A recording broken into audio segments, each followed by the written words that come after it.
Giacomo Rizzolatti and Josef Perner. We are proud to have them here.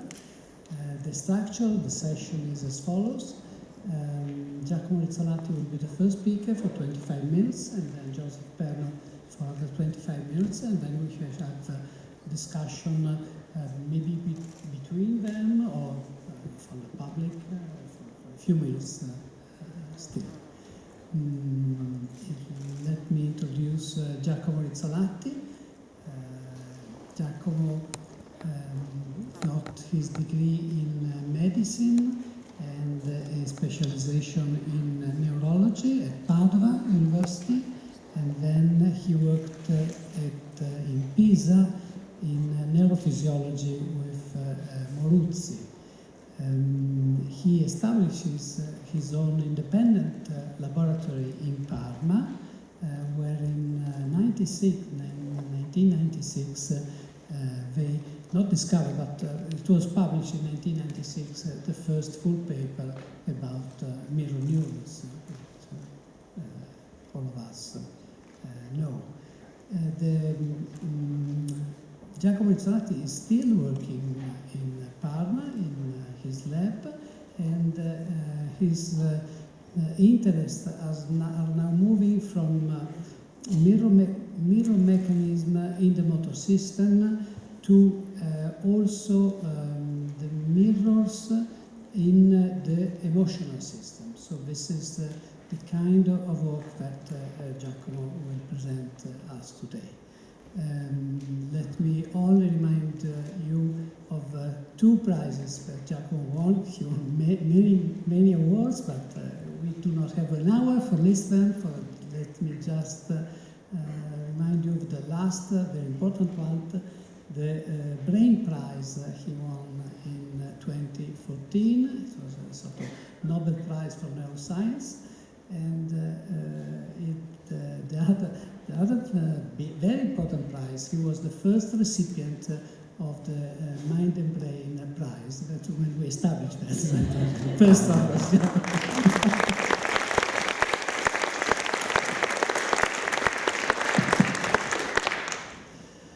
Well, thank you, Bruno, for your presentation. And, well, the long list of my prizes, of course. Well, my talk will be on how we recognize action. We are continuously bombarded by many visual stimuli.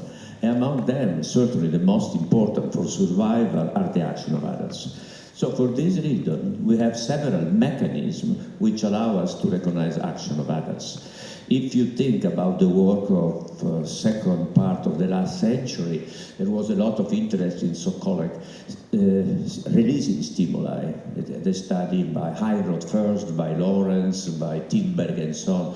So stimuli which just the individual, the animal, recognize and determine a certain action. So it's a kind of fixed action which is determined in the presence of the stimulus. Another way, it's the very sophisticated way that Josef will talk about it, which people call mentalizing. So it's a kind of inferential processing in which you try to understand what's going on using your mental higher order capacity. In between, there is something which is more economical than mentalizing, and it's based on a mechanism that is called the mirror mechanism. So we discovered it about 20 years ago, and I will start describing the basic finding. The point is that mirror mechanism is also related to the motor system, but unlike what I said before, it does not determine an immediate reaction, but produce a representation of the observed action in motor terms. So we have in our brain a motor representation of something that we saw with our eye or also with other modalities. So we discovered first this mechanism in area F5 in the premotor cortex. And one thing which is important to say before speaking about the mirror mechanism is that this motor area, as many others, does not encode movements, but encode motor acts. By motor act, I mean a series of movements which are organized in such a way to reach a certain goal. For example, in this picture that you see above, there is a neuron which fires when the monkey grasps with the right hand, with the left hand, and with the mouth. So the movements are completely different, but the goal is the same. So remember that, because that will be crucial in order to understand why we claim that the mirror mechanism is important for understanding action of others. The other property of this area is that many neurons respond to visual stimuli. Some of them respond just to simple stimuli like food, but it should be a congruence between the size of the food and the type of action or motor act which is encoded by the neuron. So there should be a congruence. To make an example, if I present a seed, precision grip neurons will fire, but not others, and so on. So we interpreted that as a transformation of object, of affordances of the object into a specific motor act. However, what is more interesting is the presence of neurons which fire both when the monkey does something and when the same action is performed by an experimenter. Here is a slide. We show you a neuron which fires when the monkey grasps an object, or suck from a syringe, or simply see the food. You see there is a nice discharge here. The same happens when the monkey observes the experimenter grasping a piece of food, but not in this condition. Although they are very similar visually, but the goal is interpreted and the neuron discharged in that occasion. Now I want to show you a film, which is some classical film of mirror neurons, but it's really the best way to present what it's about. So what you have to do is look at the film and you will hear the action potential, tac, tac, tac, tac. So you have to correlate action potential, which is how the neuron discharge, with the action that you will see.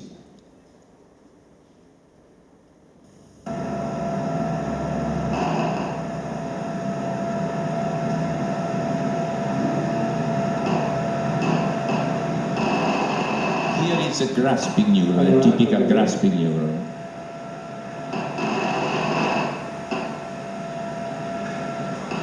Prima, piega, ancora.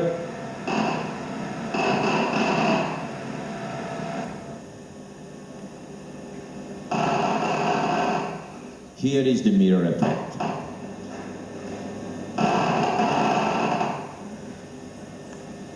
Fai ancora.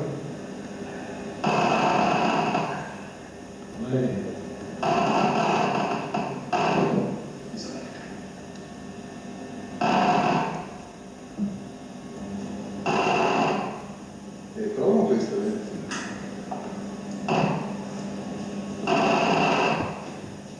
Prova con uno degli stimoli che lei conosce.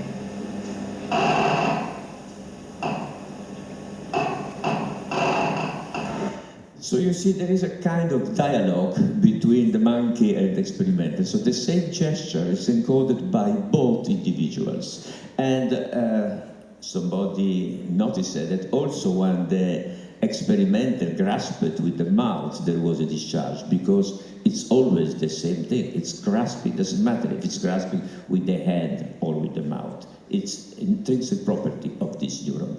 Well, more recently, we used a more sophisticated system, and with Luca Bonini, we used this type of electrode, which allow you to record not only from the tip, but from the shaft. So we have 16 neurons which can be simultaneously recorded, and now if you put more of them, one near the other, like in a thumb, you can have even more. So now technically we can record many neurons for a long time, and so we now tested the neuron, the same neuron in three conditions. In one case, on the left, it's the monkey, which is looking at, which is grasping the object. In the center, there is this window, and the monkey sees the experimenter. In the other, we also tested in the peripersonal space, so near the monkey. So it's extra and peripersonal space. I have little time, but I will show just the result. So the first thing, we recorded easily a lot of neurons. So some people said, well, but mirror neurons are rare, you have only described it, I don't know, 60 or what. It was very easy to record with the system many of them, and you see we have out of 460, 22 motor neuron, and the other, that's the canonical, those which respond to on the action, and then we have the mirror. But the most interesting thing was the canonical neuron required peripersonal space. And that makes sense, because peripersonal space is a space for action. This neuron transform the affordances into motor acts, so they should be around myself. Otherwise, I have to fire for all objects. Instead, mirror neurons, they fire regardless. Some of them prefer peripersonal space, some extrapersonal, and the other, they don't care. So it's a more abstract description. In some case, you probably prepare an action, in the other, you prepare an action for fire, in the other, you don't care. Now, the issue here is why there is a motor activity when you see an action. So Marc Janero made a proposed psychological interpretation. He wrote, a mere visual perception without involvement of the motor system would only provide a description of the visible aspect of the movement, but it would not give precise information about the intrinsic components. And he says, critical for understanding what the action is about, what is its goal, and how to reproduce it. So if you think in a more simple term, it's completely different to be able to play, let's say, violin and to see somebody playing violin, or to have some other expertise and to see. It's completely different if you know how to do it. From the physiological point of view, the presence of a motor discharge, I think it's very important to generalize the stimuli. If you present stimuli in visual modality, for example, STS have many neurons which fire for grasping or for other type of action. But there is no neuron which fire both for right hand, left hand, instrument, tool, and so on. So in order to generalize, you have to move to a system which is able to generalize, and the motor system, at least premotor areas, are able to generalize. So that's the reason. So when I see something, I can generalize, and I generate inside the premotor cortex a representation. Now, one point which should be clearly stated, it's not that only neurons in F5 are involved. It's a real representation which includes AIP, parietal lobe, it includes premotor cortex. And recently, the data from London, from Roger Lemon and his group, Krasko, showed that even in motor areas, there is a set of neurons which fire during action observation.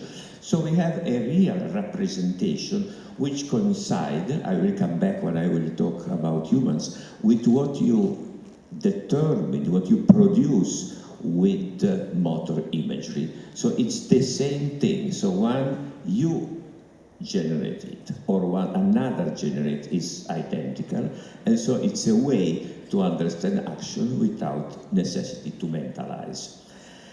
Now let's move to humans.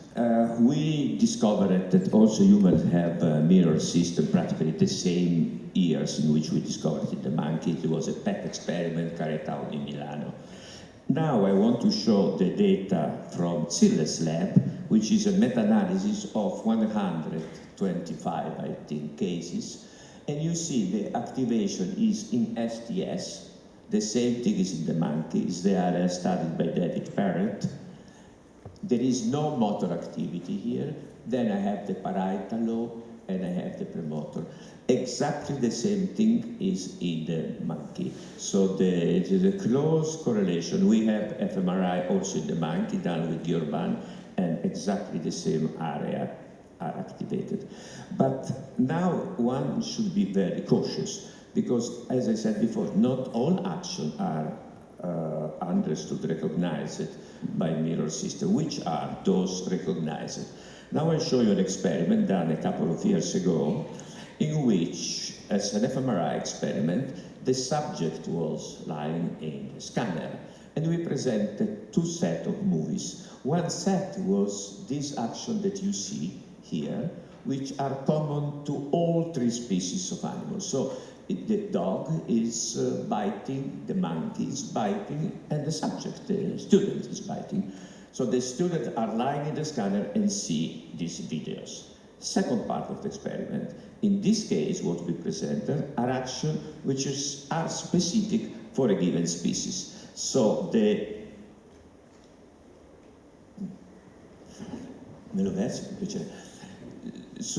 one action is typical of humans, which is reading. It's silent reading, so it's only the lip that you see moving, and the student has to interpret it. That's it. The monkey was doing lip smacking, this kind of figurative gesture, and the dog was barking. Again, was a silent barking. Here are the results. So when you have an action which is proper to all species, if you look especially at the left hemisphere, there is no difference. If you make a subtraction of this activation, there is nothing.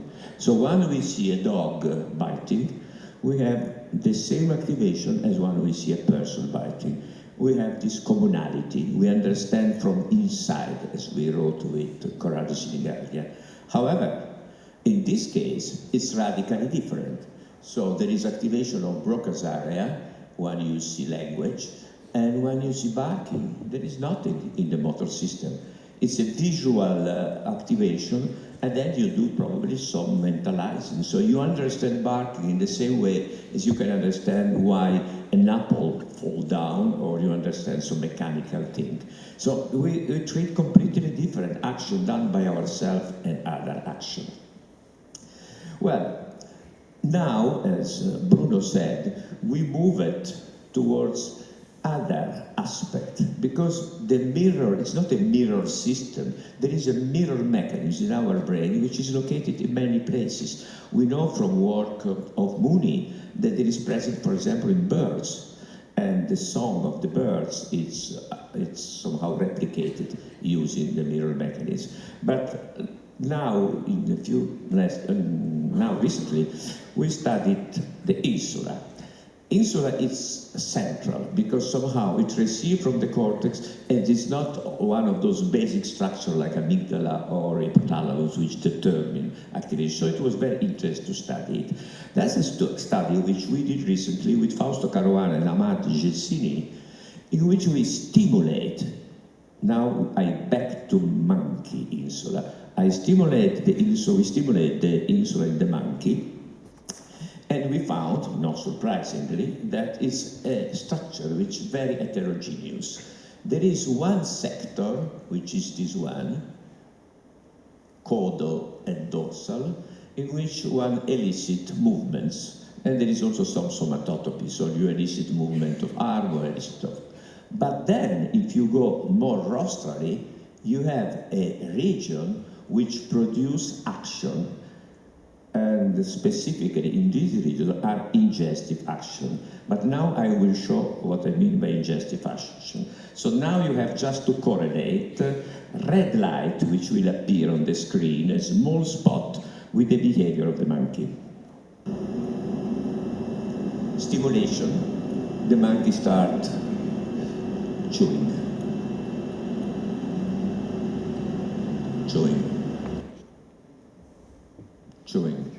So here there is a representation of positive, of ingestive action, and there is an old work by Edmund Rawls, who showed that in this region, if you record single neuron, you have a lot of gustative neurons which respond to gustative stimuli and so on.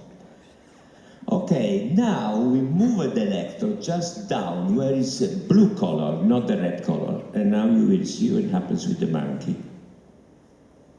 Again, same logic, red light, you see this grimace,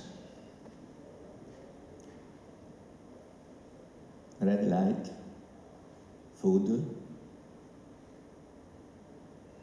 disgusting.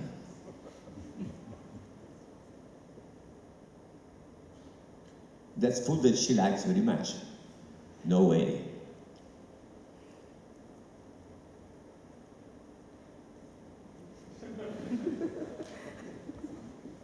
Now there is no stimulation. Again, peanuts. Now it's good. She's like it. No tricks. She's eating.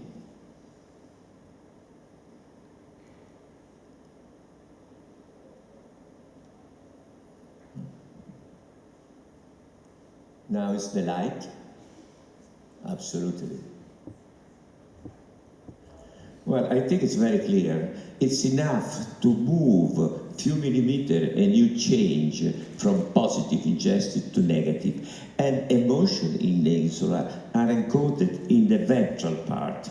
That's in agreement with some meta-analysis done again in Jülich. So where is the yellow part? We have affiliative gesture. We can have also pain, but we have never studied it because, of course, this will be not ethical to provoke pain in the animal. So we have, at this point, one region which is for motor action, disgust and ingestive. Here we have affiliative gesture. And then there is a mysterious region here which seems to be somatosensory. I will go back on this one. Before that, however, what happens in humans? That's an experiment which I carried out with Christian Kaiser and Vittorio Gallese. And it's an old experiment, but it's now we can interpret better with this view of insula. So in this case again, it was fMRI experiment, student lying in the scanner, and there were two conditions. In one, some odorants were given to the nose, and they could be pleasant or unpleasant. Or, second part of the experiment, the students saw this movie that you can see here. So there are actors from Marseille, which mimic disgust, pleasure, and neutral. So, not surprisingly, with natural stimuli, we have activation of the amygdala, which is here, and also of the insula, bilaterally this red spot. So the best stimuli were the negative, the disgusting stimuli. So I will concentrate on that. Disgusting stimuli produce activation where? In the very rostral part of the insula, precisely as the monkey. And that's an agreement with what Mesolam wrote many years ago, that the insulin monkey in humans apparently changed very little in evolution. The important finding is here. While they observed the disgust in other people, they have activation exactly in the same voxel. These white spots are voxels which are activated both when you feel disgust because of natural stimulus and when you see disgust in other people. So, of course, you can understand disgust or other emotions also in another way, but you have another way in which you understand from inside. I like to quote here Martin Buber, the philosopher and politician, who said, Ik-do is a relationship that stresses the mutual holistic existence of two beings. It is a concrete encounter because these beings meet one another in their authentic existence without any qualification or objectification. This term, I think, is very important. So you can understand the emotion of the others not as an object, but as a real being like me. If this mechanism is destroyed, for example, for political reasons, or for propaganda, or it's the president, and say destroyed, the other person became an object, and you can do terrible things. To conclude, something very recent that we published very recently in PNAS just a few months ago, and concern what has been called by Daniel Stern vitality forms. Here is his definition. Vitality forms is a gestalt that emerges from the theoretically separate experiences of movement, force, time, space, and intention, and that represent a constant and underlying experience in the personal life as well in the relationship with others. It seems very complicated, but I will show you a film and you will understand immediately what it means. Imagine these two persons, one action,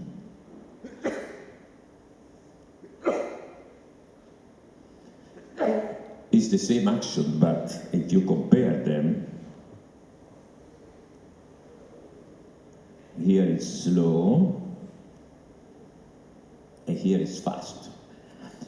So I think the relation is not the same between these two persons, but it's even better here. Now you will see a kind girl. I don't think she's so kind. So the relation in these two couples is not the same. So vitality effect is one you understand. The relation between one person and the other is not the same.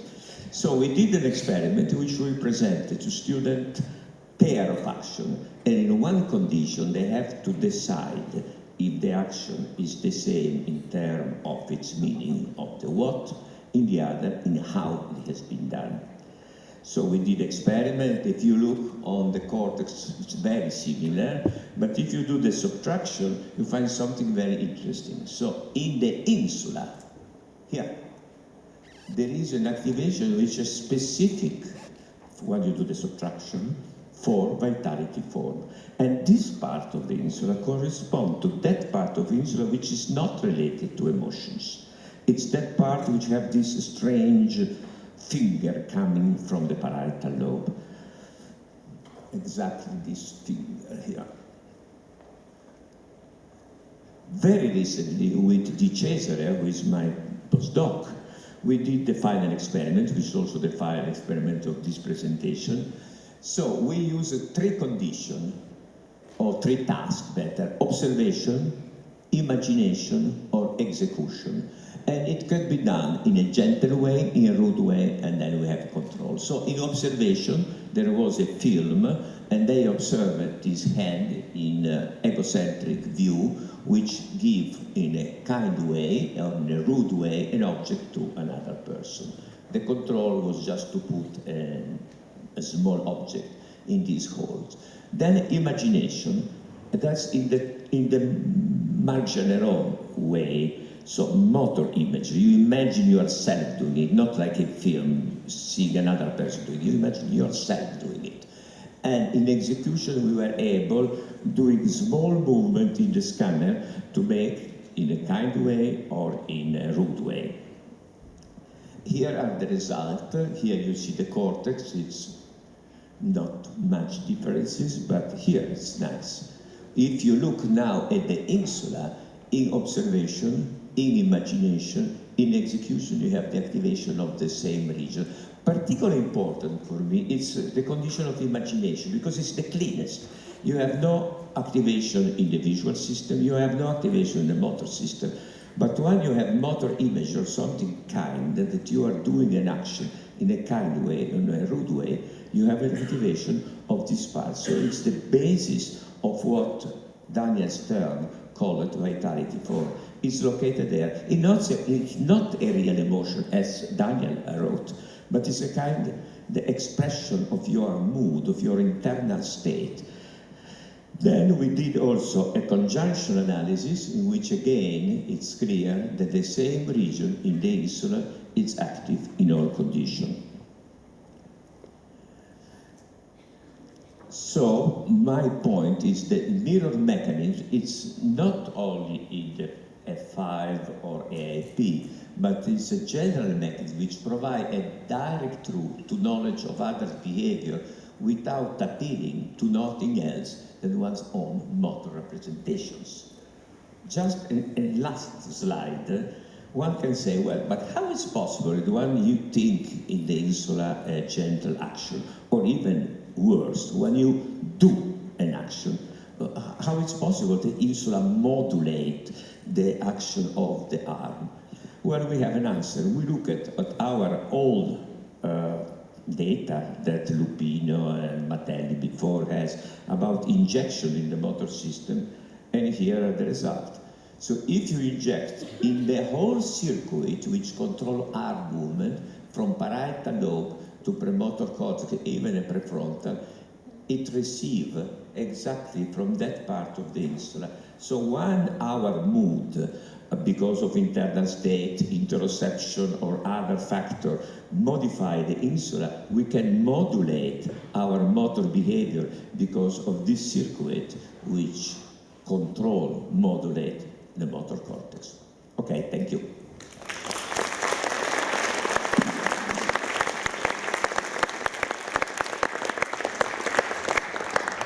Thank you very much for this brilliant conference, and let's go on with this luxury lectures. Two great speakers. Josef Perner. Josef Perner got his degree in Toronto, and then he went for the PhD at experimental psychology at Sussex, where I met him many, many years ago. He was young and very handsome. Me too. Joseph is presently at Salzburg at the Department of Psychology and the Center for Cognitive Neuroscience. His probably most known work has been in 1983, the paper that presented the false belief test in developmental psychology. His present interests are still in the theory of mind, and also in understanding identity and in counterfactual reasoning. So, Joseph, please. Okay, well, thanks to the organizers for giving me this great opportunity to putting some perspective on mirrors. But that was an ambiguous statement. So I fully agree with Giacomo that we can make a lot of sense of human or any agent's actions without mentalizing. But occasionally the behavior isn't adequate to the actual situations, but is only adequate to the mental representation of the situation.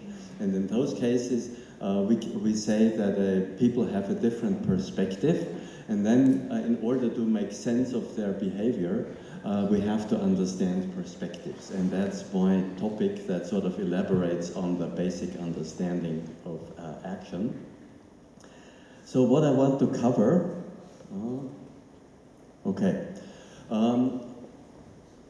I think I've already made clear that perspective has something to do with social cognition, our central topic here. In order to talk about perspective in this context, we need a notion of perspective that goes beyond our usual familiarity with the term, which comes from visual perspective. That's where we understand what it means to have a different perspective. But we need a more general notion, and I try to briefly introduce you to the concept of mental files, where I think we have a cognitive mechanism, a representational mechanism for representing differences in perspective.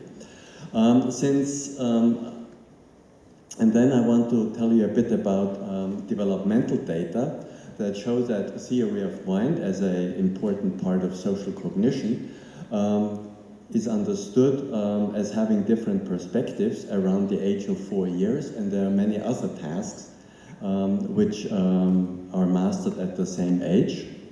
And then I come to brain imaging of perspective differences, and those are the topics. Okay, so what is the link between perspectives in social cognition? Social cognition, one important part, includes understanding of the mind, which runs under this strange label theory of mind or mentalizing. And philosophers tell us that one characteristic feature of the mind is that the mind always takes a perspective on the world, on what it is about. So perspectivity is a central feature of the mind. So understanding perspectives seems therefore central to understanding the mind and to social cognition. So what's a common denominator of perspective that goes beyond visual perspectives? So we know that, and when we talk about perspectives, we also use typically the visual metaphor that people have a different view on something. But our notion of perspective here needs to be a general, so that we can capture also what people sometimes call a cognitive perspective, which the paradigm case is here the false belief, that somebody falsely believes something, so he has a different view on reality. But also cases that one could call conceptual perspectives.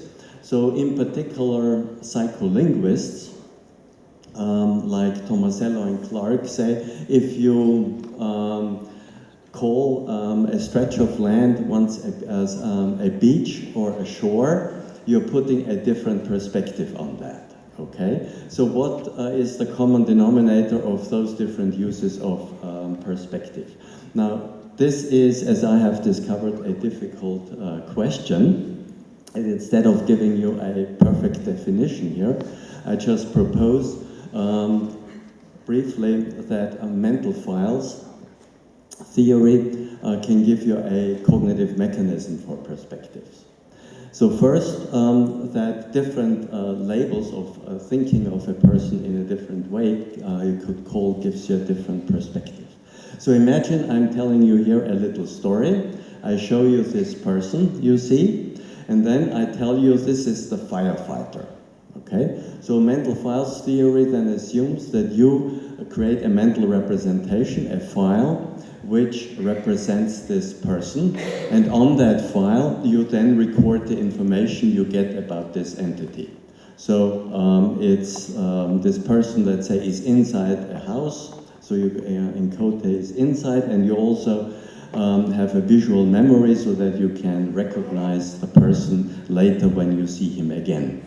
So that anchors the file to that particular person. Now in the story, somebody finds a bag and it says it belongs to Mr. Müller. Okay? So in order to encode the story, you create a new file thinking about a new person, about Mr. Müller. Okay? So you have two files. Now in fact, what you don't know yet is that Mr. Müller is the firefighter. Okay? So you could say you have two ways of thinking about the same person, or you have two different perspectives on that person, but in this case you still don't know it.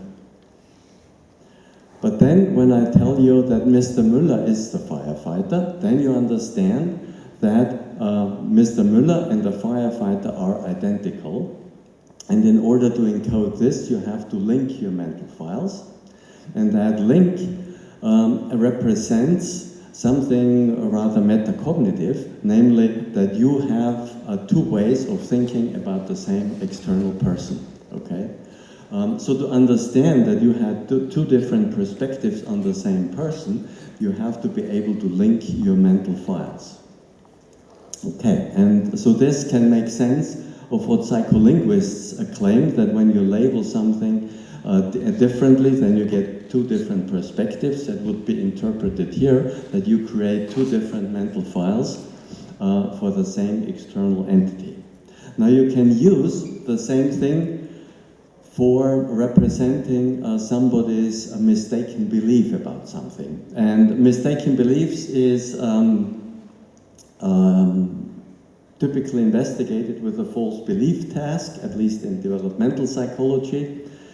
And here is a very short version of this. So here is character Max, who sees that this die is being put in box 1, and the numbers disappeared on this thing. Okay, in box 1, and then while Max is absent, the die is put into box 2, and then Max returns, and where will he look for his die? You have to understand that he still thinks it's in the box number 1 when we know it's in box number 2. So how mental files theory can will represent this, that you, listening to this story, you have a regular file for this die object, which says it's inside box 2, and it's anchored to this object. And then you have a second file that refers to the same object. It's a vicarious file for Max. It represents how Max sees the die and where it is. And that vicarious file says that it's inside box 1. So again, but to understand that his notion of his file for the die is refers to the same object as your file for the die, so you have to link them, and that link represents that the two files have the same external referent. So what this, and the nice thing about this analysis is that it you could say could make a developmental claim that what happens around 4 years is that children become able to link mental files, and therefore they can understand Max's erroneous belief, and they also can understand identity information. And we have shown that that actually correlates quite well.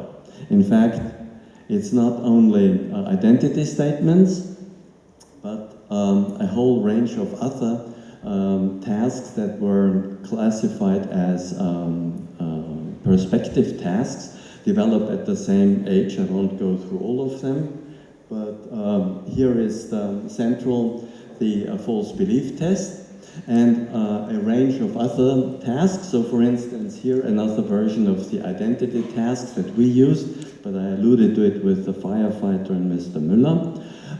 False direction signs, then the classic visual perspective taking task, appearance reality task, and also understanding of competitive games where you need to take different perspectives on people's goals. So those tasks all seem to be mastered around the age of 4, indicating that there is understanding perspective is at least developmentally a very important aspect. Okay.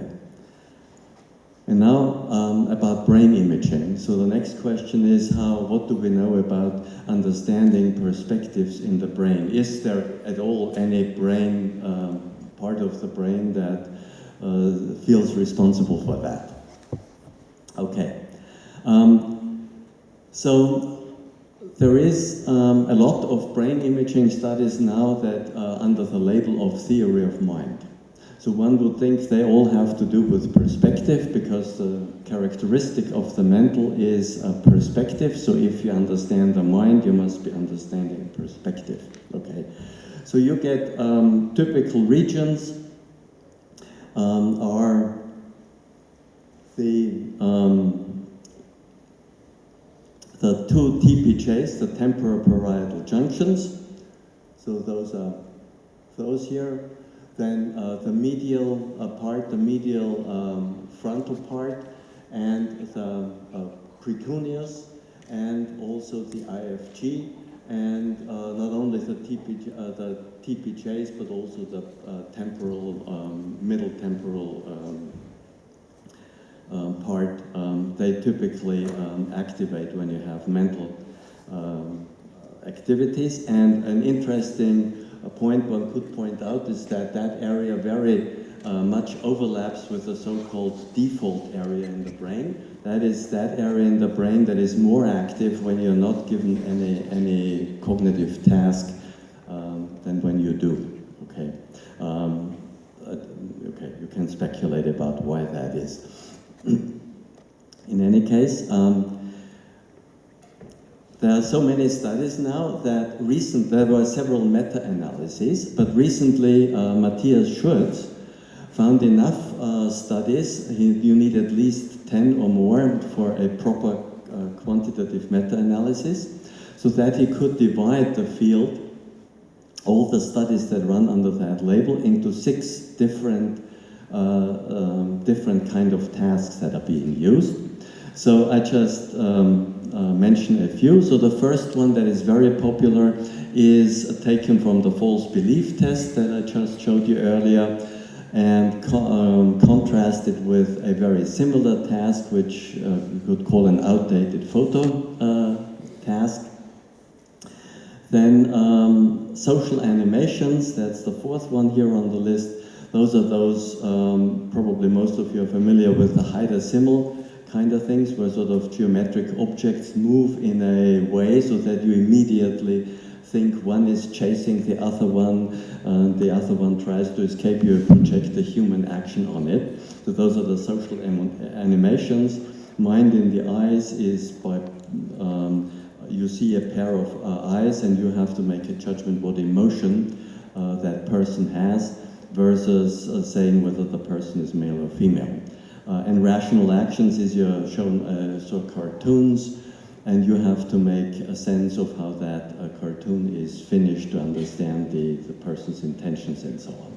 So those are different tasks, and as you can see, there are some similarities, but also some glaring differences.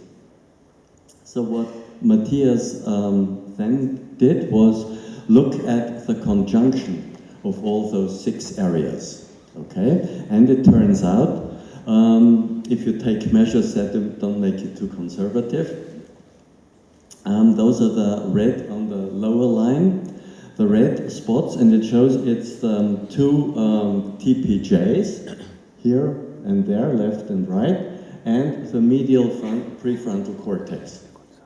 That is activated by all kinds of theory of mind tasks. If, on the other hand, you mix all of them together, then you get the wider areas that I showed you earlier. Okay. So then an interesting question is, what about visual perspective taking? So in the developmental literature, visual perspective taking, to my mind, was always considered, in fact, was one of the first tasks by Piaget that addressed understanding of a mental state, namely seeing. Okay? But strangely enough, in the brain imaging literature, visual perspective taking is not classified as a theory of mind task. Okay? So, so one interesting question is, why is that? So meta-analysis of this, so Aditi Arora used Schurz's meta-analysis to test whether a meta-analysis of visual perspective-taking tasks, whether that overlaps with those core areas of theory of the 6th theory of mind tasks. And to make, so there is only a small overlap, and the overlap is,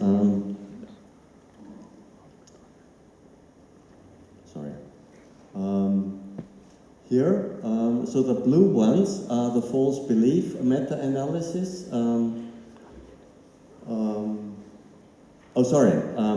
There is no overlap with the core area, but there is overlap with certain kinds of theory of mind tasks. And the one that I focus on now is, because of perspective, on the false belief task, because that is the most clear, that task that most clearly involves a perspective understanding.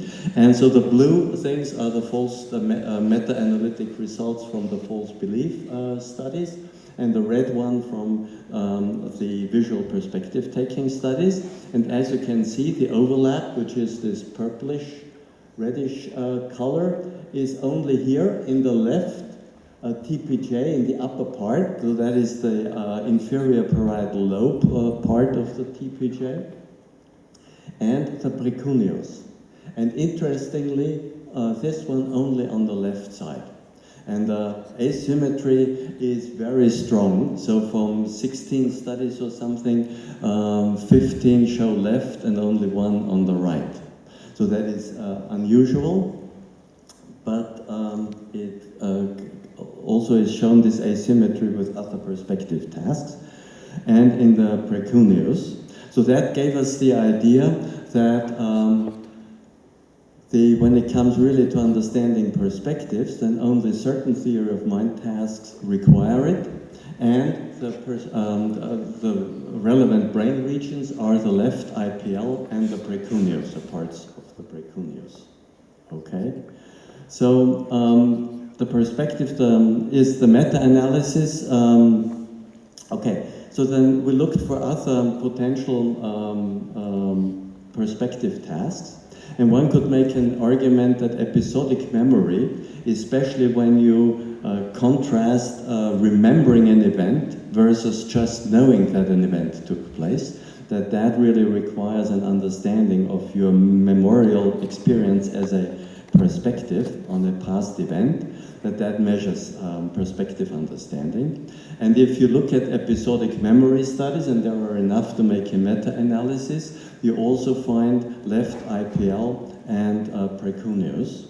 And then there are some single studies that were carried out mostly in my lab, the false signs and identity statements. And you also find that they hardly activate anywhere except in left IPL and precuneus. Okay. So the upshot of what I wanted to say is that the theory of mind, if you look at the theory of mind studies under that heading, they have a core area, and that is bilateral TPJ and the medial prefrontal cortex. But is it really mentalizing in general, or a specific kind, namely, you might want to call it belief-desire psychology, which is central for action explanation, at least for action explanation and emotional consequences, but not necessarily requiring perspectives. When it comes to perspective, even though it's considered a central characteristic of mentality, then you're only left with the IPL on the left side and the precuneus. Okay, and that's what I wanted to say about perspective and theory of mind.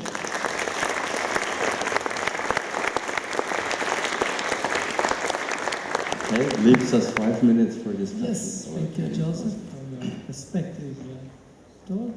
And I think, I don't know if you wish to comment something on Giacomo or Giacomo wish to comment something on Joseph's talk.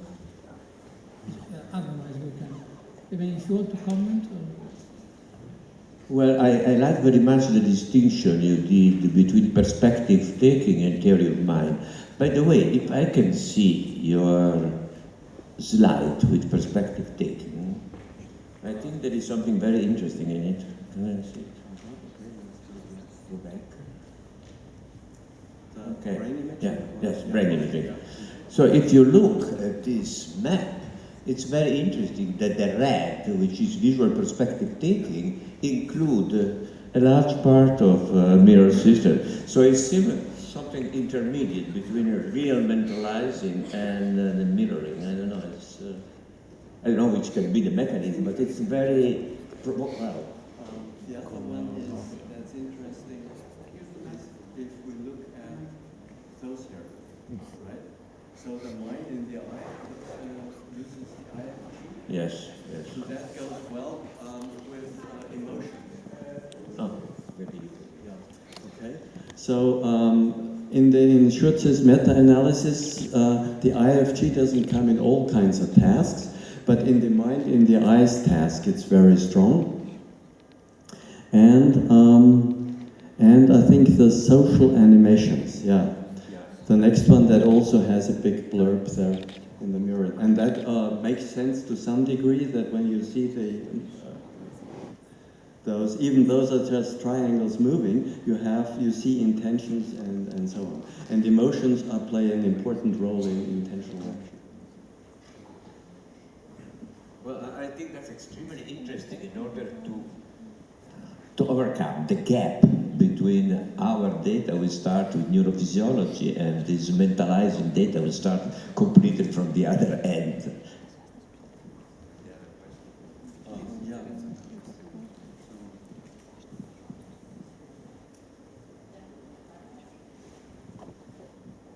Otherwise, you can go on if you wish to comment again. No, I thought we should have some questions from the audience, right? This question, I guess, is for both of you. So you first talked about three different systems that we have. We have an automatic stimulus response, we have the mirror neurons, and we have mentalizing, and they're cheap, intermediate, and expensive, if you want. But my question is, are they really in complementary distribution, or do we sometimes operate with two of them, three of them at the same time with the same stimulus? You introduced you had those three systems. Yeah. I have not understood your question. So if you ask me about the tree system, I think the three systems are systems in the sense that they control different movements, but the mechanism, it's one. So there is only one mirror mechanism, which the transformation of what you observe into a motor representation. In one case, a motor representation for cold action, in another case, in a transformation for emotion, and the third one in vitality effects. So there is only one, the mechanism, the mirror mechanism, and then there are different systems. If the question was that, I hope I answered it.